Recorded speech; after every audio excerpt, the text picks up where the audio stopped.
जल्दी से मौजूद हो जाइए। Class is absolutely live. आज 27 मार्च 2024 है।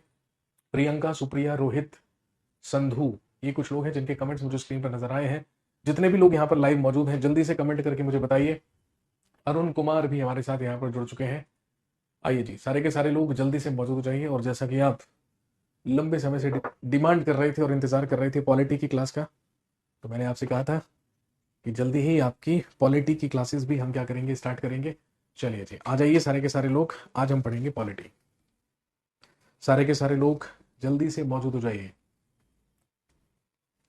दोस्तों, आप जानते हैं कि इंडियन पॉलिटी या भारत की राज्य व्यवस्था में हमें इंडियन कॉन्स्टिट्यूशन या भारत के संविधान के बारे में पढ़ना होता है, क्योंकि हमारे देश की जो राज्य व्यवस्था है, जो पॉलिटी है, वो चलती ही किससे है? भारत के संविधान से। और जब आप कॉम्पिटिटिव एग्जाम देते हैं तो वहां पर जो पॉलिटी से क्वेश्चन आपसे पूछे जाते हैं, उसमें लगभग सारे के सारे जो क्वेश्चन हैं वो आपसे इंडियन कॉन्स्टिट्यूशन या कॉन्स्टिट्यूशन ऑफ इंडिया से ही पूछे जाते हैं। तो हम शुरू करने जा रहे हैं इंडियन पॉलिटी का अपना सबसे पहला टॉपिक, सबसे पहला चैप्टर, जिसमें हमें पढ़ना है कॉन्स्टिट्यूशनल डेवलपमेंट ऑफ इंडिया या भारत का संवैधानिक विकास, जिसमें हम समझेंगे अंग्रेजों के भारत में आने से लेकर, या आप कह सकते हैं कि भारत में ब्रिटिश ईस्ट इंडिया कंपनी की स्थापना से लेकर और हमारे कॉन्स्टिट्यूशन की मेकिंग तक या हमारे संविधान के निर्माण तक का जो पूरा का पूरा चरण है, उसी को हम कहते हैं कॉन्स्टिट्यूशनल डेवलपमेंट ऑफ इंडिया। तो आज हम वही टॉपिक यहां पर शुरू करने जा रहे हैं। चलिए हेडिंग डाल लीजिए, दिस इज इंडियन पॉलिटी।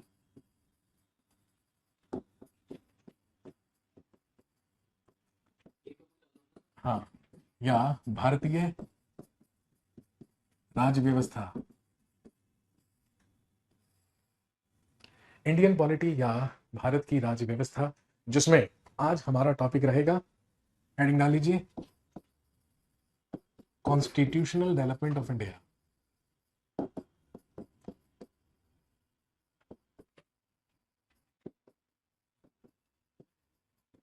या भारत का संवैधानिक विकास।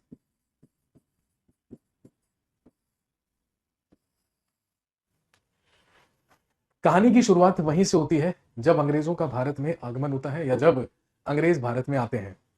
दोस्तों, आप जानते होंगे जब भारत में मुगल साम्राज्य चल रहा था और शासन कर रहा था जलालुद्दीन मोहम्मद अकबर, तो अकबर के शासनकाल में ही 1599 या 1599 ईस्वी में भारत में सबसे पहला ब्रिटिशर आया, सबसे पहला अंग्रेज आया, जिसका नाम जॉन मिंडेनहाल था। और अकबर के शासनकाल में ही सन 1600 ईस्वी में 31 दिसंबर सन 1600 ईस्वी में ब्रिटिश ईस्ट इंडिया कंपनी की स्थापना हुई। और उस समय की ब्रिटेन की महारानी एलिजाबेथ प्रथम ने मर्चेंट एडवेंचर्स नाम के एक ट्रेडर्स के ग्रुप को, एक व्यापारियों के दल को, भारत में 15 वर्षों तक व्यापार करने का एक अधिकार प्रदान किया। कहने का मतलब ट्रेड मोनोपोली सन 1600 ईस्वी में ब्रिटिश ईस्ट इंडिया कंपनी के पास आई कि अब अगले 15 साल तक भारत में केवल और केवल ब्रिटेन से ब्रिटिश ईस्ट इंडिया कंपनी ही क्या कर सकेगी? व्यापार कर सकेगी, और किसी के पास वो व्यापार करने का एक अधिकार नहीं होगा। तो कहानी की शुरुआत वहीं से होती है, जिसे हम कहते हैं सन 1600 ईस्वी का चार्टर, और द चार्टर ऑफ 1600।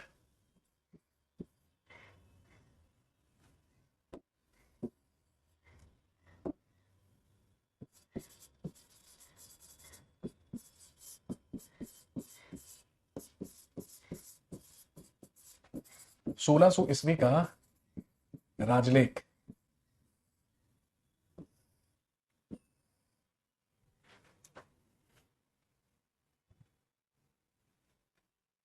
इस समय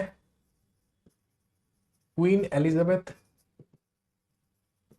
टेलर फर्स्ट या महारानी एलिजाबेथ टेलर प्रथम ब्रिटेन की महारानी हुआ करती थी।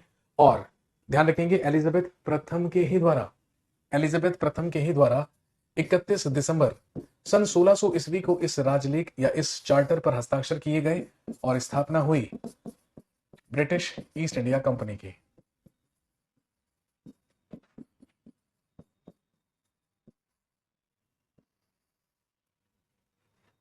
इकतीस दिसंबर सन 1600 ईस्वी में ब्रिटिश ईस्ट इंडिया कंपनी की स्थापना हुई। और यह स्थापना कहां पर हुई थी दोस्तों? लंदन में।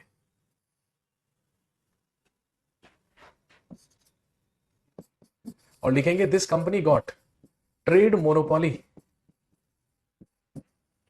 For 15 years in India.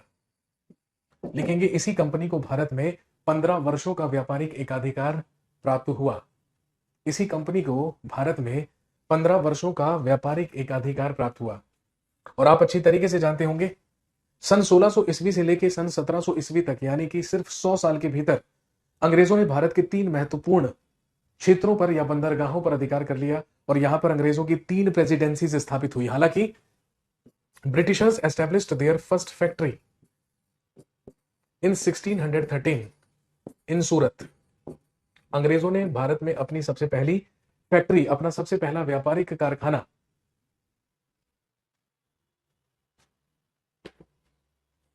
सूरत में स्थापित किया था। लेकिन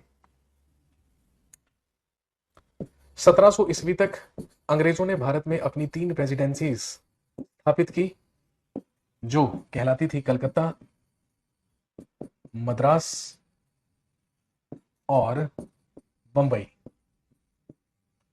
और हर एक प्रेसिडेंसी में एक कंपनी के अधीन एक गवर्नर हुआ करता था, एक डेप्यूटी गवर्नर हुआ करता था, और इन्हीं के अधीन 24 मेंबर्स हुआ करते थे, 24 सदस्य हुआ करते थे, जिन्हें कोर्ट ऑफ डायरेक्टर्स कहा जाता था, या ये कहलाता था निदेशक मंडल। कोर्ट ऑफ डायरेक्टर्स, या इसे कहा जाता था निदेशक मंडल। नोट कीजिए।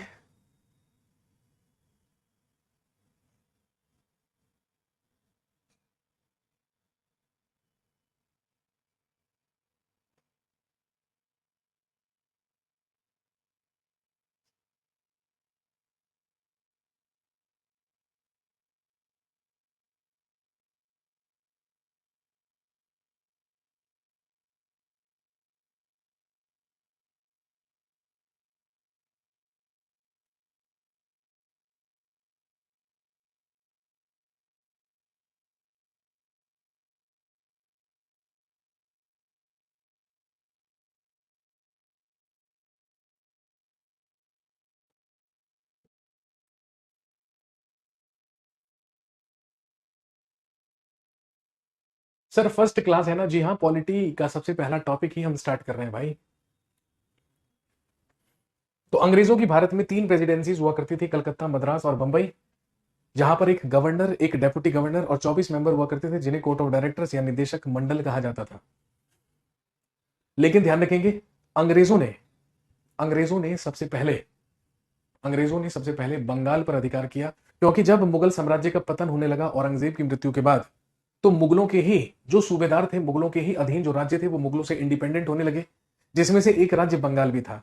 और जो बंगाल के अभी तक सूबेदार हुआ करते थे, गवर्नर हुआ करते थे मुगलों के अधीन, अब वो बंगाल के इंडिपेंडेंट रूलर्स बन गए, जिन्हें बंगाल के नवाब कहा जाने लगा। तो कहने का मतलब, एक तरफ बंगाल में इंडिपेंडेंटली शासन कर रहे थे नवाब, और उधर अंग्रेजों को मुगल बादशाहों से बंगाल में कर मुक्त व्यापार करने की परमिशन मिली थी। इसीलिए अंग्रेज बंगाल में व्यापार किया करते थे और नवाबों को टैक्स नहीं दिया करते थे, और नवाब अंग्रेजों से टैक्स की मांग किया करते थे। इसीलिए बंगाल के नवाबों और अंग्रेजों के बीच में घमासान हुआ, जिसके तहत 2 प्रसिद्ध युद्ध लड़े गए, battle of Plassey and battle of Buxar. और आप जानते हैं कि प्लासी के युद्ध में और फिर बक्सर के युद्ध में अंग्रेजों ने बंगाल के नवाबों को पराजित करके पूरे के पूरे बंगाल, बिहार और उड़ीसा पर अधिकार कर लिया, और वहां पर द्वैध शासन लागू कर दिया। द्वैध शासन, जिसके तहत बंगाल के लोगों को 2 टैक्स देने होते थे, एक सीधा कंपनी को और एक वहां के जो नियुक्त किए गए दीवान थे उन्हें। और यही रीजन हुआ 1765 से लेकर 1772 तक 7 साल तक बंगाल को लूटा खसोटा गया, और ब्रिटिश ईस्ट इंडिया कंपनी में भ्रष्टाचार और घूसखोरी इतनी ज्यादा बढ़ गई कि अभी तक तो ब्रिटिश पार्लियामेंट या अभी तक तो ब्रिटिश सरकार की डायरेक्ट कोई इन्वॉल्वमेंट ईस्ट इंडिया कंपनी पर नहीं थी। लेकिन पहली बार ब्रिटिश पार्लियामेंट और ब्रिटिश सरकार के द्वारा यह तय किया गया कि अब उन्हीं नियम और कानूनों से British east India company Bharat में व्यापार करेगी, शासन करेगी, जो नियम और कानून हम यहां से बनाकर भेजेंगे। और वहीं से शुरुआत होती है कॉन्स्टिट्यूशनल डेवलपमेंट ऑफ इंडिया की। दोस्तों ध्यान रखेंगे, कॉन्स्टिट्यूशनल डेवलपमेंट ऑफ इंडिया को हम 2 फेजेस में या 2 चरणों में पढ़ेंगे। सबसे पहला कहलाता है कंपनी रूल, या कंपनी का शासन, जिसमें भारत में शासन करेगी ब्रिटिश ईस्ट इंडिया कंपनी। और 1773 से लेकर 1857 तक, 1773 ईस्वी से लेकर 1857 तक हम पढ़ेंगे कंपनी रूल या कंपनी के शासन के बारे में। और दूसरा कहलाता है क्राउन रूल, या ब्रिटिश क्राउन का शासन, जिसमें ब्रिटेन की महारानी और महाराज शासन करेंगे। और ये काल 1858 से लेकर 1947 तक चलेगा ये फेज। तो हमें बात करनी है सबसे पहले कंपनी रूल या कंपनी के अधीन शासन की। हेडिंग डाल लीजिए, कंपनी रूल या कंपनी के अधीन शासन।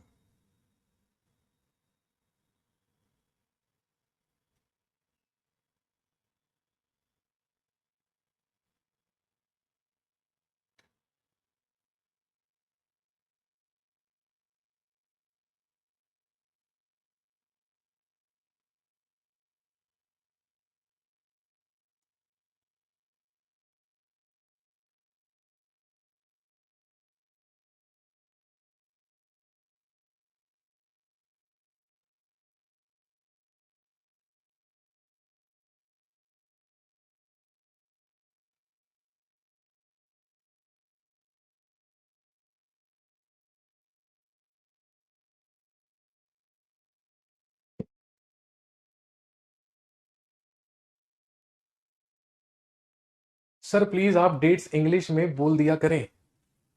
डेट्स तो मैंने लिखी भी है बेटे, तो मुझे नहीं लगता कि आपको कोई कंफ्यूजन होनी चाहिए। 1773 1773 सामने लिखा हुआ है। मैं जो भी डेट बोल रहा हूं वो मैं यहाँ पे लिख भी रहा हूं साथ में।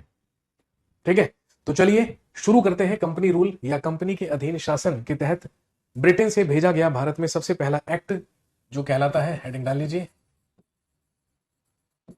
Regulating act of 1773।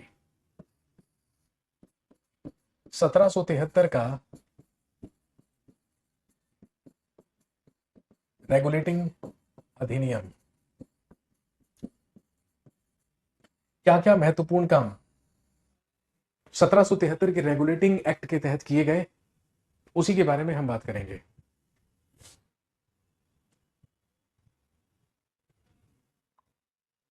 Sir total 26 member हुए या 24, नहीं समझ आया यार, इसमें समझने वाला क्या था। ठीक है, मैंने आपको सिर्फ ये बताया, एक गवर्नर हुआ करता था, उसके अधीन एक डेप्यूटी गवर्नर हुआ करता था, और उन दोनों के अधीन 24 मेंबर हुआ करते थे। तो आप बताइए टोटल कितने मेंबर हुए। 26 हुए ना मेरे भाई। एक गवर्नर, एक डेप्यूटी गवर्नर और 24 कोर्ट ऑफ डायरेक्टर्स, 24 निदेशक मंडल। तो इसमें इतना दिमाग लगाने की क्या जरूरत है कि वो 24 थे या 26। मेरे भाई कोर्ट ऑफ डायरेक्टर्स 24 हैं, गवर्नर और डेप्यूटी गवर्नर अलग है उनसे।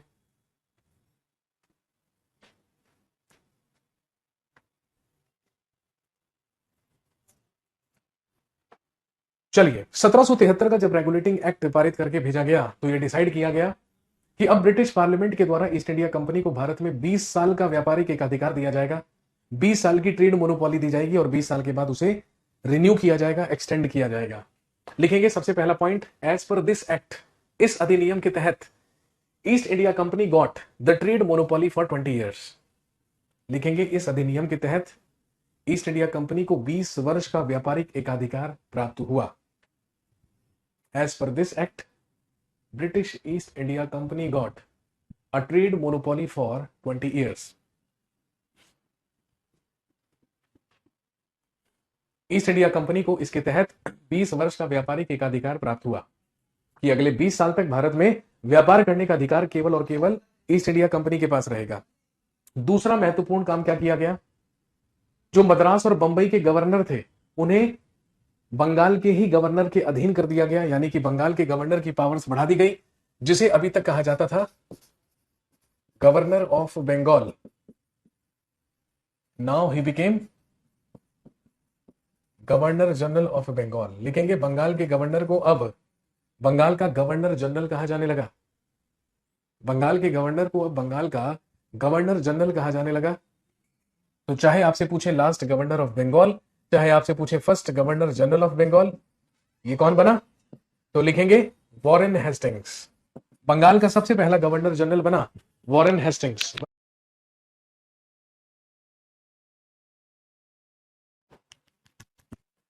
Governor of Bengal now became governor general of Bengal. Bengal के गवर्नर को अब बंगाल का गवर्नर जनरल कहा जाने लगा। दूसरा इंपॉर्टेंट काम, इन 1774 लिखिए, अ supreme court was established in Calcutta. Calcutta में एक सर्वोच्च न्यायालय की स्थापना की गई।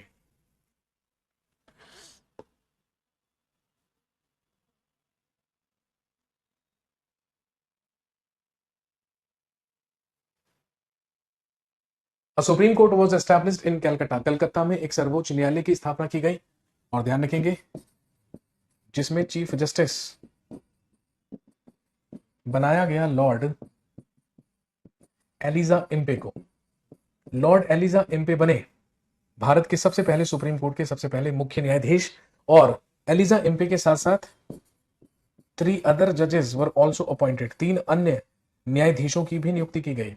और साथ में ध्यान रखेंगे वॉरेन हेस्टिंग्स को एडवाइस देने के लिए इसकी एक काउंसिल बनाई गई, एक परिषद बनाई गई। इस परिषद में 4 मेंबर्स हुआ करते थे, 4 सदस्य हुआ करते थे।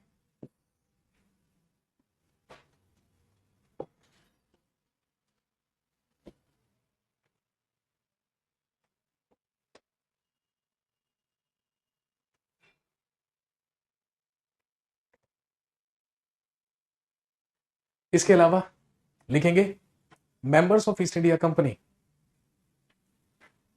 Members of East India company were prohibited to do trade without license. लिखेंगे कंपनी के सदस्यों को बिना लाइसेंस के व्यापार करने पर प्रतिबंध लगा दिया गया। कंपनी के सदस्यों पर, कंपनी के सदस्यों पर बिना लाइसेंस के व्यापार पर प्रतिबंध लगा दिया गया। दिल्ली में बहुत तेज बारिश हो रही है, मूसलाधार बारिश पड़ रही है दिल्ली में। आप में से किन किन के यहां पर बारिश हो रही है भाई, जरा बताइए। यहां तो बहुत तेज बारिश होने लगी। और इस टाइम बारिश होना तो अच्छी खबर नहीं है, अच्छी बात नहीं है। गेहूं बिल्कुल पककर तैयार खड़ा है, गेहूं की कटाई शुरू होने वाली है, और इतनी तेज बारिश, ऐसे कैसे काम चलेगा भाई। जितनी जाति हम प्रकृति के साथ करते हैं उसे डबल जाति प्रकृति हमारे साथ कर देती है। नहीं, ऐसा ही होता है ना। मैंने कहा members of East India company, members of East India company were prohibited to do trade without license. कंपनी के कर्मचारियों पर बिना लाइसेंस के व्यापार करने पर प्रतिबंध लगा दिया गया।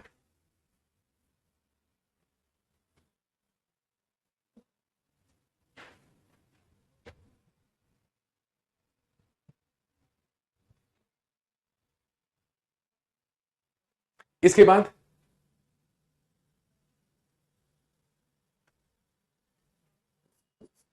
बाद आया 1781 का, लिखेंगे एक्ट ऑफ सेटलमेंट।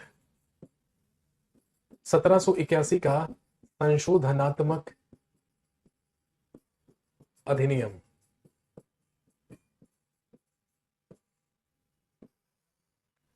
(1773) के रेगुलेटिंग एक्ट में जितनी भी कमियां थी उन्हें दूर करने के लिए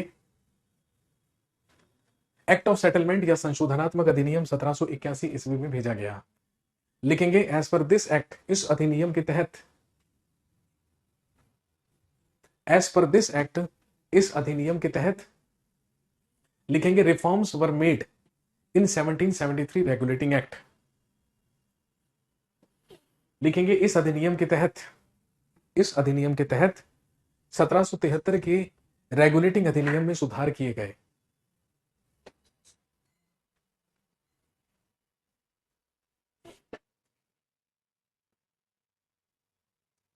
सर अदर जजेस के नाम लॉर्ड हाइड, लॉर्ड चैम्बर्स और लॉर्ड लिमेंस्टर। लिखने की जरूरत नहीं है यार, जितना हम आपको यहां पे करा देते हैं ना उतना तक एसएससी सवाल ही नहीं पूछता। इसलिए मैं चाहता हूं बेकार की बातें बिल्कुल ना लिखें आप अपनी नोटबुक में, केवल वही महत्वपूर्ण बातें लिखें जो एग्जाम के लिए इंपॉर्टेंट है। तो 1781 के संशोधनात्मक अधिनियम में सबसे पहला काम तो यह किया गया कि 1773 के रेगुलेटिंग अधिनियम में जो कमियां थी उसमें सुधार किए गए, वो दूर की गई। और दूसरा काम यह किया गया, लिखेंगे as per this act government of Calcutta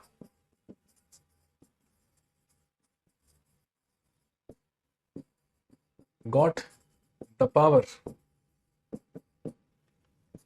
to make laws for entire Bengal. लिखेंगे कलकत्ता की सरकार को पूरे बंगाल के लिए, कलकत्ता की सरकार को कलकत्ता की सरकार को पूरे बंगाल के लिए कानून बनाने का अधिकार मिला?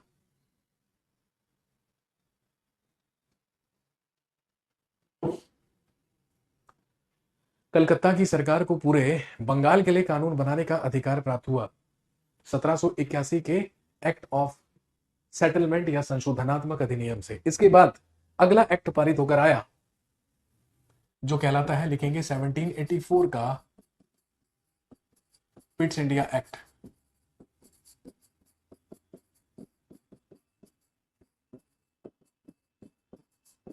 पिट्स इंडिया अधिनियम।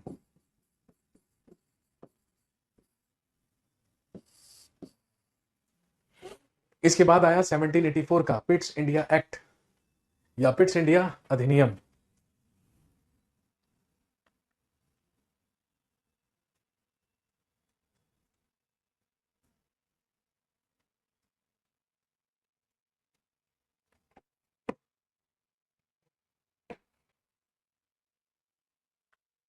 सबसे महत्वपूर्ण काम पिट्स इंडिया एक्ट के तहत क्या किया गया? लिखेंगे trade and administration from east India company was separated. लिखेंगे कंपनी से व्यापार एवं प्रशासन को अलग अलग किया गया।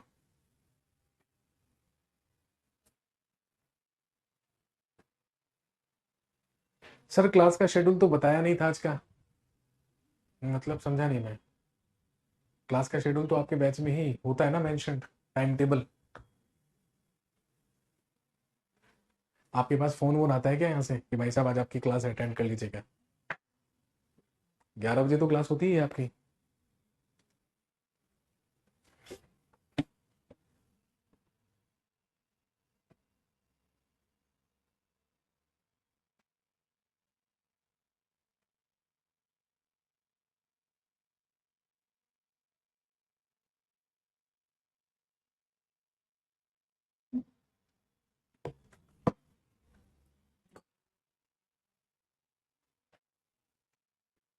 आपके बैच में टाइम टेबल है ना का जो दिया है कॉलम, आप उस पर क्लिक करेंगे ना तो उसमें सारी क्लासेस का शेड्यूल लिखा होता है।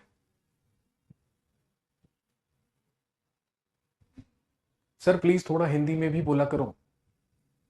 जोक ऑफ द डे नहीं है ये, थोड़ा हिंदी में भी बोला करो भाई। मैं तो हर चीज जो आपको लिखवा रहा हूँ वो हिंदी में बोल रहा हूँ। ट्रेड एंड एडमिनिस्ट्रेशन वो separated from east India company, या लिखेंगे कंपनी से व्यापार एवं प्रशासन को अलग अलग किया गया। कंपनी के व्यापारिक कार्य कोर्ट ऑफ डायरेक्टर्स या निदेशक मंडल के ही पास बने रहे, लेकिन ध्यान रखेंगे कंपनी के राजनीतिक और प्रशासनिक कार्यों के लिए एक बोर्ड ऑफ कंट्रोल की स्थापना की गई। Establishment of board of control. देखेंगे नियंत्रक मंडल का गठन किया गया।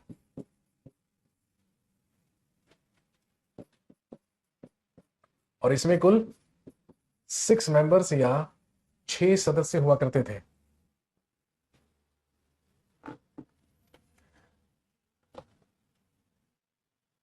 Sir I am your Paramount student, good morning. Good morning मेरे भाई। तो बड़े दिनों के बाद देख रहे होंगे फिर तो आप मुझे।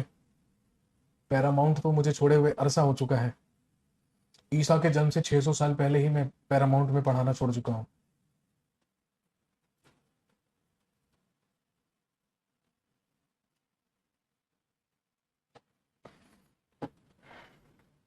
इसके अलावा लिखेंगे a court was established in London for the members of East India company.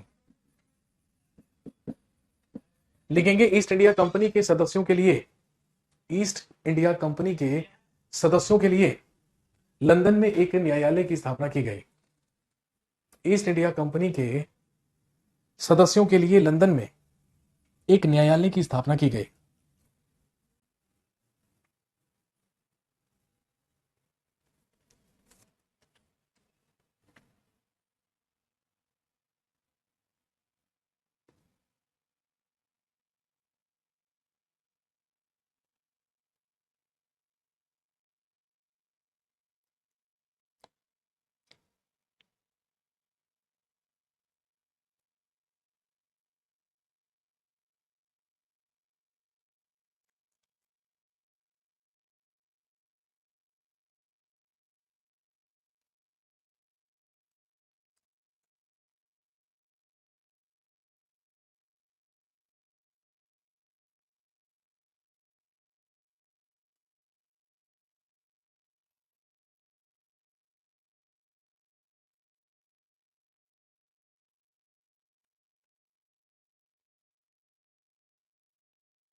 Sir in which regulating act 1 lakh rupees was allocated for Indian education development? संयम रखिए दोस्त, धैर्य रखिए, अभी पता चल जाएगा। नेक्स्ट, इसके बाद भेजा गया, लिखेंगे एक्ट ऑफ 1786, 1786 का अधिनियम।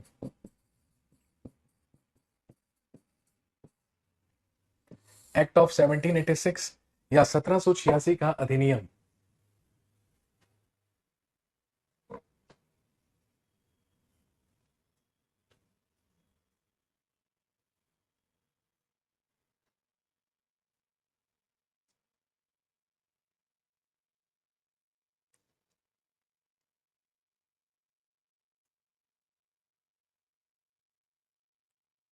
दो काम हुए,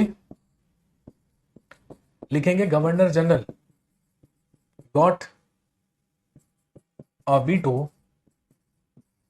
to cancel the decisions taken by his council.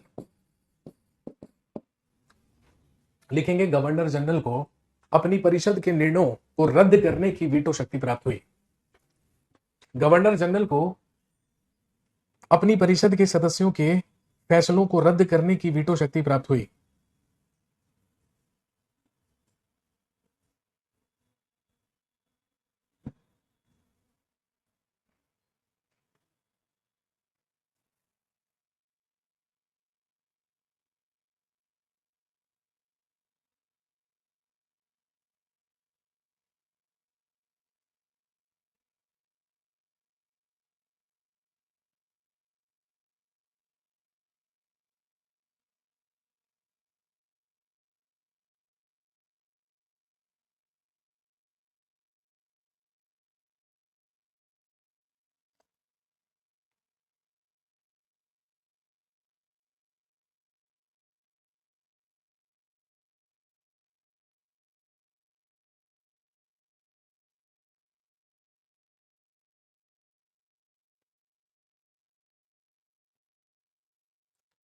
और इसके अलावा लिखेंगे governor general of Bengal became commander in chief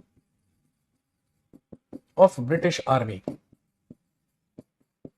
लिखेंगे गवर्नर जनरल को ही ब्रिटिश सेना का प्रधान सेनापति बना दिया गया। Sir who was the governor general during this act? इतना आसान सवाल, कठिन सा पूछो ताकि मुझे थोड़ी मुश्किल हो आंसर करने में। लिख लीजिए लॉर्ड कॉर्नवालिस। ये दोनों के दोनों अधिकार लॉर्ड कॉर्नवालिस को मिले थे। ये इस समय बंगाल का गवर्नर जनरल हुआ करता था। पहला अधिकार तो यह दिया गया, अपनी ही परिषद के निर्णयों के फैसलों को ये रद्द कर सकता था और ये खुद ब्रिटिश आर्मी का भी कमांडर इन चीफ बन गया था। इसी कंडीशन पर ये गवर्नर जनरल बनकर आया था।